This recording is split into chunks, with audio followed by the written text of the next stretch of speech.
안녕하세요. 지금 출산한 지 4개월이 좀 넘어가고 있는 30대 초보 엄마입니다.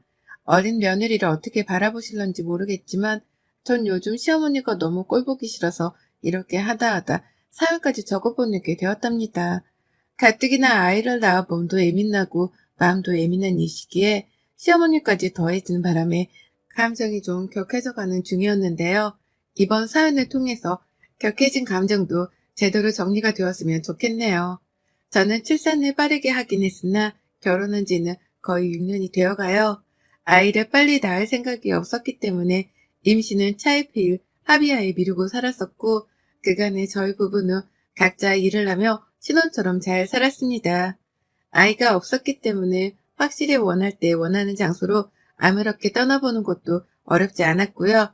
사회생활을 했다 보니 돈 쓰는 것에 눈치 볼 것도 없어서 맛있는 거 먹으며 기분 좋을 만한 데이트도 자주 했어요. 그렇다 보니 예상했던 것보다 조금 더 임신이 미뤄지게 되었고 결혼 6년 만에 자연 임신을 하게 된 것이었습니다. 그간의 시어머니는 저희 부부를 가만 놔두질 않으셨어요. 그때부터 낌새가 참 이상한 분이셨죠. 결혼을 하면서도 어머님은 하객들 앞에서 저희 친정엄마랑 한마디씩을 하시다가 이렇게 말씀을 하셨어요. 임신이 얼른 돼서 둘째, 셋째도 얼른 낳으라고 말이죠. 신랑 신부한테 덕담을 해주는 자리였는데 덕담은커녕 애만 많이 낳으라는 소리를 하시니까 순간 분위기는 살얼음판이 되었답니다. 뒤이어 저희 엄마가 다복한 가정을 만들란 소리시죠? 라며 정리를 해주셨으니 망정이지. 저희 엄마가 없었으면 여기저기서 전부 다 저한테 시집을 잘못 간 것 같다고 안쓰러워할 것이 뻔한 상황이었죠. 얘를 가지는 게 뭐 대단한 일이라고 어머님은 굳이 결혼이라는 새 출발을 하는 신랑 신부한테 저런 말밖에 못하는 건가 싶었습니다. 그래서 저는 겉으로 티를 내지 않았을 뿐 속으로는 이미 시어머니에 대한 실망감이 못내 자리매김을 하고 있었어요. 그리고 그때 받았던 실망감은 결혼을 하고 살면 살수록 더욱 뿌리 깊게 마음 깊숙이 박혀버렸답니다. 어머님이 위로를 해주시기는커녕 더 상처를 주는 말을 해가며 임신을 강요하셨거든요. 저도 그렇고 남편도 그렇고 옷을 예쁘게 입고 출퇴근하는 걸 좋아라 합니다. 그래서 한 달에 한 번씩은 각자 월급을 받으면 기분 좋게 아울렛에 가서 저렴한 가격에 예쁜 옷을 쇼핑하는 걸 즐겼네요. 평상시에 큰돈을 들여가며 데이트를 하지도 않고 집밥을 좋아라 해서 밖에서 사 먹을 일도 별로 없었거든요. 돈 나갈 일이 없었다 보니 쇼핑을 한 달에 한 번 하는 걸 가지고 크게 부담스러워할 이유도 없었고 우리가 가지는 한 달에 한 번 있는 특별한 날이라며 더 신나라 하곤 했어요. 그런데 어머님은 그걸 가지고 참견을 또 하시더라고요. 다 큰 자식들이 부모 도움 하나 받질 않고 결혼까지 했으면 퇴근하다고 칭찬해 주시고 내버려둬도 모자라 판국에 태어날 아기를 위해 돈을 모으지 않는다며 한심한 사람들로 치부를 하셨답니다. 직접 전화를 해서 말이죠. 한번 우연찮게 저희 집으로 오셨다가 저희가 바로 전날 쇼핑했던 쇼핑백들을 보고 나서부터였죠. 저게 뭐냐고 까무러치게 놀라며 쇼핑백들을 뒤집어 엎어가며 보시더니만 이런 데에 돈을 쓰고 사느라 임신이 늦어지고 있는 게 아니냐면서 한참 동안 저를 세워놓고서 혼을 내셨습니다. 저는 제가 무슨 초등학생이라도 된 줄 알았어요. 다 큰 성인을 그렇게 불러다 놓고 쇼핑 좀 한 걸 가지고 혼을 내시니 말이죠. 제가 돈이 많아 큰 돈이라도 펑펑 써가며 백화점을 턴 거라면 이해를 할 텐데 저희 부부는 그나마 좀 더 싼 걸 사겠다며 아울렛까지 찾아가선 쇼핑을 했었습니다. 근데도 꼴랑 이걸 가지고서 며느리를 닥달해대는 어머님의 태도는 분명 문제가 있었어요. 그걸 알았기에 저는 결혼 초부터 어머님과 거리를 둬야겠다 싶었고요. 하지만 남편이 있는 날 어머님과 제 사이는 어떻게든 연결고리가 생겨버렸답니다. 남편한테 어머님의 말씀 한마디 한마디가 스트레스로 다가온다고 충분히 말도 해봤고 남편도 분명 그 점에 대해서 힘들어하며 저의 심정을 이해해줬어요. 하지만 그때뿐이지 어머님이 아이를 얼른 낳으라는 뻔한 잔소리를 하기 시작하면서는 입을 꾹 다물기만 했답니다. 엄마의 말도 일리가 있다는 이유에서였죠.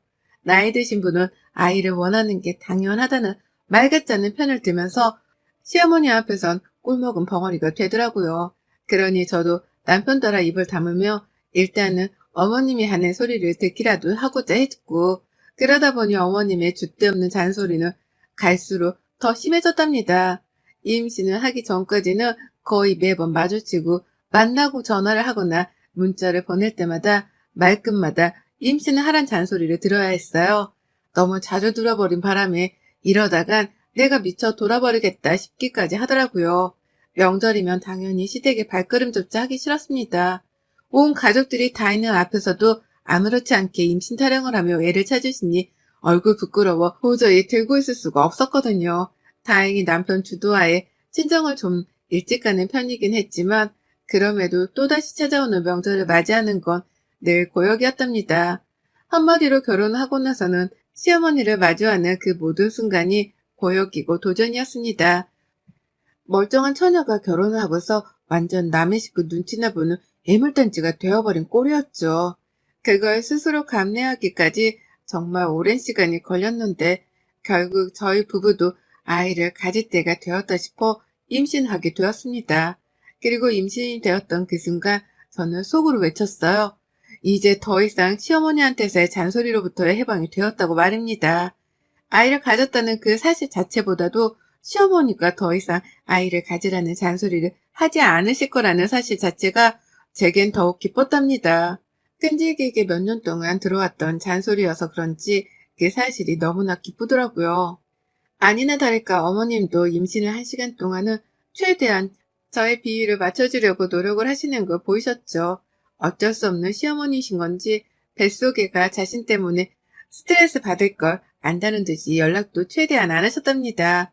일부러 먹을 거 싸서 집으로 택배를 보내기도 하셨고 제가 포도를 정말 좋아하는데 그 비싸다는 샤인머스켓을 큰돈 주고 샀다며 인심 쓰듯 보내주기도 하셨죠. 츤데레처럼 말입니다. 제 눈에도 분명 어머님의 태도가 변해가는 것이 보였어요. 지금 내 앞에서 뱃속 아이의 정서를 위해 조심하고 계시다는 게 눈에 훤히 보였죠. 그러니 한편으론 다행이다 싶었습니다. 이대로 아이도 낳고 아이가 잘 커간다면 어머님도 더 이상 잔소리를 하지 않으시겠구나 싶었어요. 그래서 이왕이면 하나 말고 둘을 낳아서 어머님의 잔소리로부터 완전히 해방이 될 생각까지 하던 중이었죠. 그러다 출산을 했고 저는 4개월 전 예쁜 아들아이를 낳았답니다. 첫째 딸은 아빠를 닮는다고 하잖아요. 저희 아이는 아들이라서 그런가 저를 아주 쏙 빼다 닮았었어요. 친정엄마가 들고 온 제 어릴 적 사진을 보는데 그냥 제가 다시 태어난 줄 알았을 정도로 쏙 빼다 닮았더라고요. 온 식구들이 예쁘러 아이를 좋아라 해줬습니다. 결혼하고서 6년 만에 낳은 아이여서 그런지 모두의 관심을 한 몸에 받은 아이였죠. 그런데 그때부터 시작되었어요. 시어머니의 지독한 손주사랑이 말이죠. 전혀 생각지도 못한 난관에 부딪히기 시작했던 겁니다. 저는 그냥 임신한 자체만으로도 어머님의 잔소리에서 해방이 되었을 거다 싶었고 출산을 하면서 아들까지 턱 낳았으니 더 이상 어머님도 제게 뭘 바라지 않으실 거다 싶었어요. 그래서 잔소리를 들을 거라는 생각 자체는 접어두고 마음 편히 긴장을 풀고 있었는데요. 그 순간에 어머님이 훅 치고 다시 들어오신 겁니다. 조리원에서 2주간 몸조리를 하고 나온 그 순간부터 말이죠. 조리원은 저희 친정아버지가 늦은 나이에 수고했다며 직접 통장학에서 절 보내주셨어요. 조리원에 보내주려고 제가 임신했다는 소식을 들었을 때부터 몰래 준비를 해놓으셨다고 하더라고요. 그래서 참 감사한 마음으로 푹 쉬다가 나왔고 집에 오자마자 친구들이며 친척들이 준비해준 온갖 육아용품을 구경하고 써가며 나름 편히 육아를 시작했습니다. 제가 워낙 아이를 좋아라 해서 아이 다루는 것에 있어서는 어려움이 없었고요. 애도 너무 순해서 잠도 잘 자고 울지도 않는 바람에 남들이 놀랄 정도로 편한 육아를 하고 있었어요. 그 비슷한 시기에 직장도 육아휴직을 내게 되면서 저는 아이와 함께 오랜 시간을 지내게 되었죠. 그런데 어머님이 너무 자주 찾아오시는 거예요. 저희 집으로 말이죠. 출근도 안 하고 아이를 돌봐야 하니 화장을 한다거나 머리 손질을 하는 건 저에게 사치였습니다. 그래서 후지근한 차림으로 집에서 아이를 보며 살림을 하고 있으면 어머님이 친구를 모셔오기도 하고 시아버지를 데리고 오기도 해가며 자꾸 집으로 쳐들어오셨어요. 방심을 하고 있던 저는 맨 얼굴에 초췌한 모습으로 손님을 맞이하게 될 수밖에 없었고요. 아무리 시댁 식구들이라고는 하지만 제 얼굴에 자신감이 떨어지는 건 어쩔 수 없었기에 많이 불편했습니다. 그뿐일까요? 순진하고 잘 울지도 않던 제 아이여서 모두가 편한 휴가를 하겠다며 놀랬는데 시어머니가 자꾸만 찾아오고 손님들도 데려와서 그런지 한 달이 딱 지나고 나서부터는 미친 듯이 울기 시작하더라고요. 초인종 소리만 들으면 기함을 치면서 울어댔습니다. 어머님은 집에 아이를 키우는데도 불구하고 애이 따위는 밥 말아먹은 채로 매번 올 때마다 초인종을 눌러대셨고 그 바람에 아이는 큰 소리에 놀라 잠을 잘 자려다가도 엉엉 울어버리곤 했죠. 시끌벅적 시장바닥을 방불케 하는 시어머니 친구분의 대화 소리를 들으면서도 정신이 없었는지 막 울어댔고 그런 아이를 보는 제 마음은 찢어지게 아팠어요. 시어머니 하나를 잘못 둔 바람에 엄마가 잔소리를 들으며 괴로워했던 것에 이어서 내 아이까지 말소리를 들으며 괴로워하게 되었으니 말입니다. 그래서 이번엔 큰 마음을 먹고 어머님께 있는 그대로 솔직하게 말씀드렸어요. 아이가 어린데 자꾸 찾아와 초인종을 눌러 깨우는 것도 불편하고 아이가 어른 말소리에 놀라 매번 까무러치게 우는 것도 너무 보기 마음 아프다고 말이죠. 그러니 제발 집에 오더라도 미리 말을 하고 오거나 최대한 방문을 자제해 주셨으면 좋겠다고 다다다 소화되며 말했습니다. 아이 엄마가 되고 나니 내 아이가 상처받고 힘들어하는 건 절대 두고 볼 수 없더라고요. 그래서 임신 전에는 한마디 말도 못하고 끙끙댔던 걸 속 시원하게 쏘아대면서 경고를 날렸죠. 하지만 어머님 반응은 참 쓸모없었어요.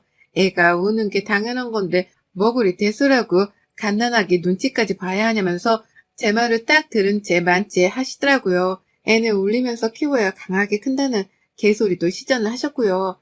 매일같이 아이를 보겠다면서 우리 손주 거리며 집을 찾아오는데 정말 꼴불견이다 싶던 와중에 한 대 죽방이라도 날려버리고 싶은 마음이 들기도 했습니다. 뭐 저런 할머니가 다 있나 싶어서 언젠가부터는 시어머니가 집에 오시더라도 인사를 제대로 할 수가 없었어요. 오지 말라고 했는데도 귀엽고 찾아온 그 뻔뻔함에 너무 화가 났었기 때문이었죠. 싫어하는 눈치라도 주면 민망해서 안 오실까 싶었는데 그러면 또 자기 친구들을 불러내 같이 찾아오며 민망함을 떨쳐내려고 발악을 하셨답니다. 그러면 저는 어머님의 친구분까지 집안에 모셔놓느라 전보다 눈치를 배로 봐야 했고요. 남편은 이런 상황에 대해서 모든 걸 인지하고 있었습니다. 그리고는 전과 똑같이 행동했어요. 제가 임신하기 전에 임신하란 잔소리를 듣는 게 불편하다고 말을 했을 때도 모른 척 했던 것처럼 이번에도 똑같이 행동하더라고요. 그때처럼 무관심으로 말이죠. 시어머니가 원래 아이를 좋아했는데 오랜만에 찾아온 갓난아이라서 너무 좋아 찾아오시는 거라며 시어머니의 행동부터 이해를 하려고 했답니다. 와이프는 나이고 이 아이는 우리 자식인데 우리가 받을 불편함과 상처 따위는 전혀 이해해 주질 않는 남편이었죠. 그러니 저도 속으로 많이 놀랬어요. 이렇게까지 사람이 이해력이 딸리나 싶어 말이죠. 내가 알던 그 다정한 남편이 맞나 싶기도 하고 자기 혼자 일하고 오느라 힘들다는 말을 해가면서 육아에 도움을 주려고 하지도 않는 걸 보면서 현타가 밀려왔습니다. 내 남편만은 육아도 잘 도와주고 살림도 잘 도와주면서 가정을 재미나게 꾸려줄 줄 알았는데 다른 사람들과 별반 다를 것 없는 놈이었구나 싶었거든요. 저도 잠시 몸을 푸느라 육아휴직을 낸 것뿐이지 곧 다시 출근을 해야 하는 사람인데 남편은 자기 혼자 일하다 온 게 너무 힘들다는 소리를 밥 먹듯이 해가면서 제 옆에서 한숨을 쉬어댔습니다. 아이를 좀 봐달라고 하면 누워서 TV를 보다가 나 이거 봐야 하는데? 라고 하며 짜증까지 부리기도 했죠. 꼴불견 시어머니의 남편까지 이것들이 나를 얼마나 시다바리로 봤으면 이리 우습게 대하나 싶어 환말이 나던 와중이었어요. 그리고 그때 저도 결심을 했죠. 이렇게는 더 못 산다고 말입니다. 나도 사람인데 나를 좀 내버려 두지 못하는 시어머니라 남편으로부터 더 이상 까불지 말라고 혼쭐을 내줄 필요성을 느꼈던 겁니다. 그래서 굳게 결심을 한 거죠. 어디 이판사판으로 한번 맞짱을 떠보자고 말입니다. 시어머니가 일주일 평일에 무려 4번을 방문하셨던 그 주, 저는 또다시 찾아오실 것으로 예상이 되는 어머님을 뒤로한 채 아침부터 분주하게 샤워를 마쳤습니다. 나갈 준비를 완벽하게 했어요. 조그마한 가방에 속옷도 몇 개 챙겼고 나간다며 오랜만에 향수도 뿌렸습니다. 시어머니랑 남편 때문에 마음고생을 해서 그런가 운이 좋게도 출산을 하자마자 최근까지 살은 제법 많이 빠졌었고 임신 전에 입던 옷이 들어맞더라고요. 그래서 예쁜 옷도 나름 갖춰서 입었어요. 그렇게 대기를 하다가 또다시 울리던 초인종에 그 어느 때보다 기쁜 마음으로 문을 열어드렸습니다. 그랬더니 혼자 찾아오신 어머님이 깜짝 놀라시더라고요. 꾸며놓고 집에 있던 며느리를 보고 얘가 왜 이러나 싶었던 것이었죠. 흔들리는 어머님의 표정을 뒤로한 채 저는 말없이 짐가방을 챙겼어요. 아이는 여전히 누워있었고 시어머니 초인종 때문에 역시나 또 잠에서 깨버려서 왕왕 울어대기 시작했는데요. 그 정신없는 순간 혼이 나갈 뻔하겠다는 그 순간 저는 현관으로 나서서 신발을 신었습니다. 집으로 들어오는 시어머니란 바톤터치를 하듯이 말이죠. 어머님은 집을 나가려 하는 제 팔목을 붙잡고서는 불안하다는 듯이 불러 말씀하셨어요.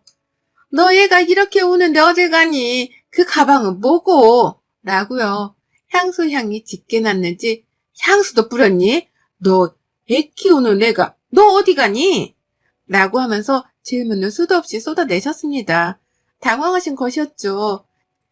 이대로 집을 나가면 안 되는 며느리가 집을 나가려 하는 것 같으니 나가지 말라고 별별 말을 섞고 질문을 해가면서 어떻게든 붙잡으려고 하신 것이었습니다. 하지만 전 흔들리지 않았어요. 오랜만에 화장도 하고 꾸며서 기분이 가뜩이나 날아갈 것 같은데 이대로 시어머니한테 붙잡혀서 옆에 있고 싶은 마음은 1도 들지 않았습니다. 그러니 저는 절 붙잡던 어머님의 손을 호들갑을 떨며 뿌리쳤어요. 그리고는 이내 당당하게 말씀을 드렸죠.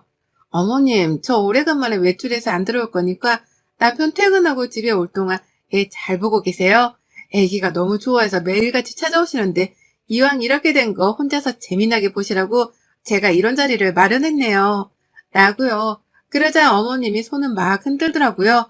자기 혼자 저희 남편이 퇴근할 때까지 애를 봐야 한다는 사실에 겁이 나신 건지 농담이길 바란다는 표정으로 저를 마저 잡으려고 하셨습니다. 그 시각이 겨우 12시를 넘긴 시간이었는데 남편이 퇴근하고 오려면 적어도 8시간은 남았거든요. 멘붕에 슬그머니 빠지기 시작한 시어머니의 표정을 보며 저는 그 어느 때보다 통쾌하다는 마음으로 시어머니의 손을 이내 재차 뿌리치곤 현관을 나섰습니다. 그때 시어머니의 간곡한 외마디가 들렸는데요. 저는 시어머니의 눈을 똑바로 쳐다보며 말했네요. 이걸 원해서 그간 매일같이 집에 찾아오신 거 아니셨어요? 어디 오늘 소원 한번 풀어보세요. 혼자 애 돌보며 손주랑 친해져 보시고요. 전 오늘 내일 그리고 이왕이면 모레까지도 집에 들어오지 않을 예정입니다. 남편한테도 알아서 잘 해보라 말 전해주세요. 라고요. 그리고는 그 길로 집을 나섰습니다. 친정으로 갈까도 싶었는데 부모님 걱정을 끼쳐드리고 싶지 않아서 일단 사실을 말한 후 호텔로 갔어요. 혼자 호텔 가서 마사지 받고 밥 먹고 TV 켜놓고 넷플릭스 연결해서 드라마를 보는데 아유 정말 온몸에서 소름이 쫙 돋더라고요. 너무 기분이 좋아서 말입니다. 아이를 배에 품고 홀몸이 아닌 채로 지낸 게 벌써 한참인데 얼마 만에 갖는 혼자만의 휴식인 건가 싶어서 기분이 떠나갈 듯 좋았답니다. 핸드폰으로는 남편 전화가 미친 듯이 울렸고 중간중간 시어머니의 부재중도 떠 있었거든요. 기분을 잡치고 싶지 않아서 전화 따위는 한 통도 받지 않았어요. 친정에다가도 열받아서 집 나왔으니 사위 전화를 받지 말라고 말을 해둔 상태였고 그래서인지 남편은 아마 제가 어디에 있는지는 꿈에도 모른 채로 절 찾느라 난리였을 겁니다. 어디 한번 나 없이 알아서 요가를 잘 해보라는 마음으로 전 아이 전원도 꺼버렸어요. 그리고는 무려 이틀간 집을 들어가지 않았답니다. 아이가 눈에 밟혔지만 이대로 너무 행복하고 좋아서 그냥 딱 여기서 살았으면 좋겠다 싶기까지 했어요. 그 정도로 혼자만의 시간이 너무 즐거웠습니다. 그리고는 체크아웃을 하는 당일에 집을 가려고 핸드폰을 켰더니만 남편과 시어머니의 무수한 문자들이 와 있더라고요. 처음엔 어디냐고 걱정을 하다가 집으로 당장 오라고 분노도 하더니만 제가 정말 외박을 하고 이틀째 집을 들어가지 않자 미안하다고 사과를 하고 돌아오라 애원을 하는 등 5만 가지의 사람 감정들이 문자 속에 고스란히 담겨 있었답니다. 시어머니는 더했어요. 자기 혼자 일 보느라 죽겠다며 음성 메시지도 보내왔는데 진짜로 목소리가 떨리는 것이 울먹이고 있다는 걸 알겠더라고요. 저는 그걸 보며 혼자 키득거리기도 했고 또 한편으로는 내 아이를 정말 잘 돌봤으려나 싶어 은근 걱정도 되었습니다. 결국 이 양반은 못되어 곧장 체크아웃을 하자마자 집으로 찾아갔고요. 가보니 세상에 남편이 출근을 안 했더라고요. 넋이 나간 표정으로 애를 보고 있고 설마 시어머니가 여태 집에 계신 건가 싶어 집안을 둘러봤는데요. 남편이 죽어가는 목소리로 첫 마디를 꺼냈습니다. 엄마 이제 다시 안 와 여기. 라고 말이죠. 제가 집 나간 게 시어머니 때문이라 생각에 남편이 시어머니랑 아주 대판 싸웠다고 하는 겁니다. 애를 혼자 돌보면서 기가 빨린 시어머니는 이때다 싶어 시댁으로 도망을 쳐버렸고 그 바람에 남편은 혼자 애를 보면서 아주 피가 마르는 시간을 보내고 있었더라고요. 그러면서 이때다 싶어 자기야 진짜 고생 많았다. 나도 고생 많았어. 라며 동정을 유발하는데 제가 별 수 있겠어요? 다시는 시어머니가 집에 안 오신다고 하니 저도 못 이긴 척 남편의 말에 넘어가 줬죠. 어머님이 다시 안 오신다면 나도 더 이상 집 나갈 이유가 없네. 라고 하면서 짐을 풀고 화장도 깨끗하게 씻어낸 후 아주 여유있게 내 아이를 품에 안았답니다. 이틀 전화에 불과한 반항이었지만 그 사이 정말 많은 일들이 있었고 저는 시어머니를 떼어낼 수 있게 되었어요. 육아를 우습게 알던 남편도 이제서야 철이 든 듯 제 앞에서는 말 한마디도 눈치를 왕창 보며 꺼내기 시작했고요. 그러게 아이 엄마를 우습게 보면 안 되지. 비록 4개월밖에 안 된 엄마라고 할지라도 그간 내가 아이를 위해 마음 쓰고 몸 쓴 게 얼마인데 그걸 우습게 알았던 시어머니랑 남편이 이참에 제대로 반성을 했길 진심으로 바라봅니다. 이미 반성을 충분히 했는지 제가 원하는 대로 집은 조용해졌어요. 여러분의 생각은 댓글로 남겨주세요. 오늘도 시청해주셔서 정말 감사합니다.